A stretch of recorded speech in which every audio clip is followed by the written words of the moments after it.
Welcome to my channel. My name is Jessie and today I'm going over my 6 worst books in 2021. Before we get started though, I have a few reminders. First, I will be talking about these books in no particular order. First, I'm going over the book I DNF'd, and then the next 5 are all the same rating. These are my personal opinions. These books just didn't mix well with me. I could see why other people might enjoy them, but it's just I found out a lot about my own reading taste this year, and these are just books that I probably shouldn't have picked up to begin with, but I had high hopes for whatever reason. Please take a moment to like this video and subscribe to my channel to make finding my content a little bit easier, and also check out my other social media. Namely Instagram. That's the main other place I post. I own 2 of these books, but I didn't find it worth the hassle to just hold them up. I have them ready to be unhauled at some point just because I didn't like them. I'm not going to hold on to them. The first book I'll be talking about, my worst books of 2021 list, is Ariadne by Jennifer Saint. And this is a retelling of Ariadne's story. She's the daughter of Minos and Pasiphae and the sister to the Minotaur.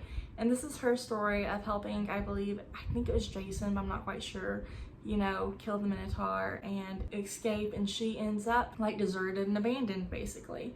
I don't quite know how the original story went. I don't know quite as much about Greek mythology as I'd like to, but I think I picked this book up because I want to like mythology. I want to enjoy mythology retellings. Prior to, I believe, summer 2018, I was adamant that I didn't like mythology at all. And then for my final class in my undergraduate degree, I took a mythology class because it was an English class. It was a class I just needed an elective, and I knew that it was something that I could take and pass pretty easily. I put in the work obviously, but it was something I understood and was comfortable with and could get through with little to no hassle besides reading. I took the class, I loved it and I enjoyed it, and so recently like maybe I like Greek mythology. But then I think I determined this year that I like YA and middle grade Greek mythology retellings that emphasize the retelling and changing of the story. I tried reading Ariadne twice this year. I read it once. I think I made it not even a third of the way in, and I DNF'd it because it was kind of boring and it wasn't holding my attention. And then later I gave it another shot. I made it like up until 80%, and I just said, whatever, I'm still hating this. There's too much going on, and I want to focus on books that I'm enjoying, so I DNF'd it at about 80%, and it was still boring. I was trying to push through and enjoy it, but I just decided I don't have time for books I don't like. And so I think, if you like Greek mythology, you would definitely probably like this if you're actually interested in mythology retellings that are like based more heavily in, the true mythology stories and stuff. But I don't think it was a good pick for me, as much as I wish that it was. Next, I have A Touch of Darkness by Scarlett St. Clair, which I rated 2 stars. This is another Greek mythology retelling. It's about Hades and Persephone. In this book, Persephone is a college student. She's finishing her journalism degree. And for her internship, she decides she's going to write about Hades nightclub. And along the way, she and Hades develop feelings for each other. Demeter is also an incredibly controlling mother and has spies all over the place. Persephone has powers that she's not really supposed to be using, or she can't really use them because they're tied to her mother somehow. I'm not quite sure. So the idea of the story is interesting. It was there. I wanted to read it. I wanted to know what it was like. I've also seen people sharing it, and a lot of people seem to like it. I think it's more closer to dark romance. But I think maybe it's the dark romance part that kind of was a no for me. I think that's what I didn't like about it, because there was just something about the way Persephone was written, and I don't think I mind a virginal character, or a character that a big part of her character is being virginal in some ways, Poppy and From Blood and Ash. I really enjoyed that book, and she's the maiden, she's supposed to remain pure and whatever for the purpose of her society. Persephone wasn't supposed to be that way for the purpose of her society. She was just supposed to be that way for, I don't remember the reason. But then I think the issue is just I think just the way it was written, with her being so young and supposed to be naive and stuff. And then the way Hades was written, he wasn't written as someone, I don't really quite remember what it is, and I can't put my finger on it. But it's just something about the two of them together I didn't like. I didn't like the way Persephone was written. I didn't like the way Hades was written. I didn't like their relationship. And I think a lot of it came down to the dark romance part. I think maybe I'm just not a dark romance reader. Maybe I'll find something that works for me in the future, but I think that's it.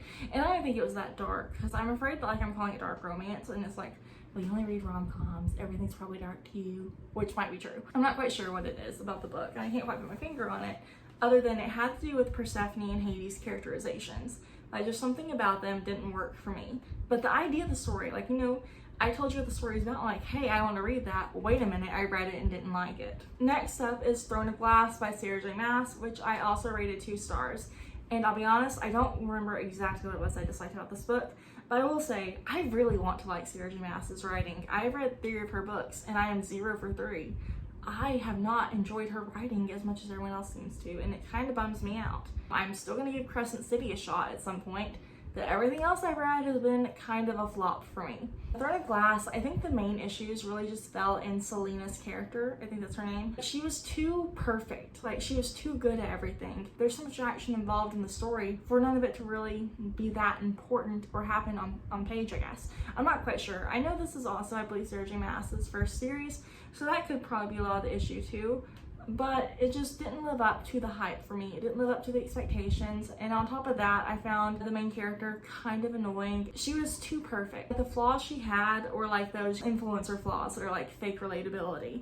Like, see, my kitchen is dirty too, or see, my living room gets messy too. Like, stuff like that, you know, stuff that's like they're trying to be relatable, but they're trying too hard. It's kind of the way the flaws that I don't even remember her having felt. I wanted to like it. I want to like Sarah J. Maas's writing. I'm still going to give Crescent City a chance, but I honestly don't have high hopes just because apparently I'm picky. Next, I have The Silent Patient by Alex Michaelides, and this book is told from the point of view of a therapist who is trying to help this client that he had like this interest in because like her case was so interesting, like her criminal case is so interesting.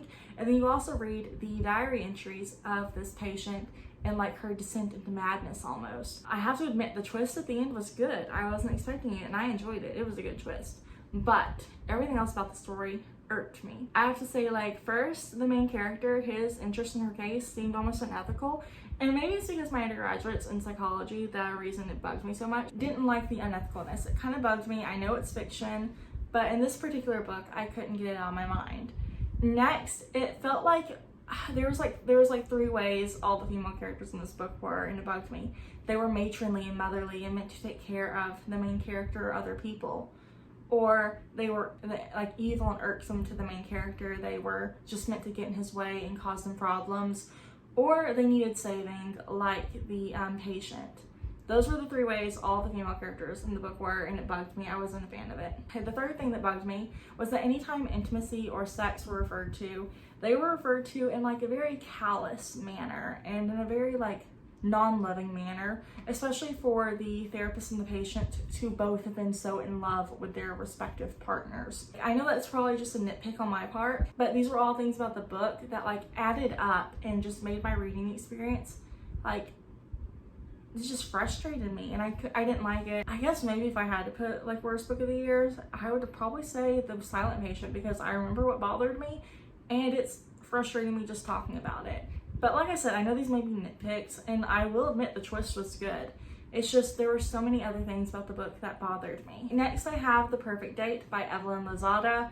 And this book follows a single mom and a pro baseball player. The single mom, she is working on her nursing degree. I believe she lives with her mom too, or her grandmother. The mother/grandmother takes care of her child while she goes to work. She also works at, I don't know, it's like some type of bar.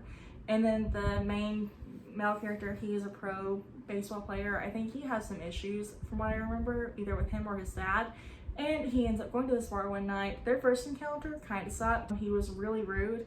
There were a lot of misogynistic comments made throughout the entire book by both characters, and that was kind of a huge turnoff. Both characters kind of sucked in general. They both end up at this house party. I don't remember exactly what happens, but it was a mess. It wasn't a fun mess. Everyone in this book was bad. The only person in this entire book I liked was the child. And he was honestly, from what I remember, like he was important to the story, but he was also an accessory, which I do think is something that tends to happen in a lot of adult like books that aren't kids books. I do feel like kids kind of tend to get used as accessories, so I'm not too like frustrated by that. I'm frustrated by the fact that like neither the main characters were likable or interesting or fun to follow. They were frustrating, they were mean, they were hateful, they were spiteful at times from what I remember, and like not in a fun way. This book was like, it had the potential to be a rom-com. It wasn't a rom-com, so it was a contemporary romance. Well, it kind of sucked as a contemporary romance because I still wanted it to be nice. I wanted to actually like the characters together. I wish they wouldn't have gotten together. I wish they never would have met, and I do kind of wish they would have like gotten help from someone other than each other. The book rubbed me the wrong way. It left me frustrated. My final worst book of 2021 is The Duke and I by Julia Quinn. And this book was also 2 stars, like all the others that I actually finished. So overall, I didn't hate it. It did feel very formulaic and predictable, but I didn't mind that. I think the thing that really made me annoyed and stressed, and this might be a spoiler if you haven't read the book or watched the Netflix series, but Daphne essentially rapes Simon. I believe in the book she waits for him to get drunk and then she, you know, attempts to get pregnant. And I don't quite remember how it happens in the show. I knew it was coming and I tried to repair, and it still just like destroyed her character and everything else about the book for me. I was not a fan of it. It just, like, that one scene was enough to like rip apart the entire book. Like, it was probably going to be like a 3.5 star rating without that, or if I could have been able to look past that, but it was just something that bugged me, and it just was kind of a letdown. Typically the first book in a series like this would be my favorite, and in this particular one it was not. And like the whole book was pretty much ruined by Daphne being a predator. Or I don't know if predator is the right word, but you know, because I guess she didn't like purposely seek out Simon for that, but at the same time, just her actions destroyed the book for me. The fact that she had no consequences, like, yeah, Simon left for a while, but there was no real conversation about it. There was no like real repercussions for her actions. It wasn't it for me. Those are my 6 worst books of 2021. 2021 was a great reading year, so I am glad I didn't have too many books on this list, but I am still bummed about the ones I have on the list. What is the worst book you've read this year? Please let me know in the comments. If you have differing opinions on any of the books that I've read, please let me know so we can talk about it, because I am interested to see why other people like these books. They just didn't work for me. Anyways, thank you so much for taking the time to watch this video, and I will talk to you later.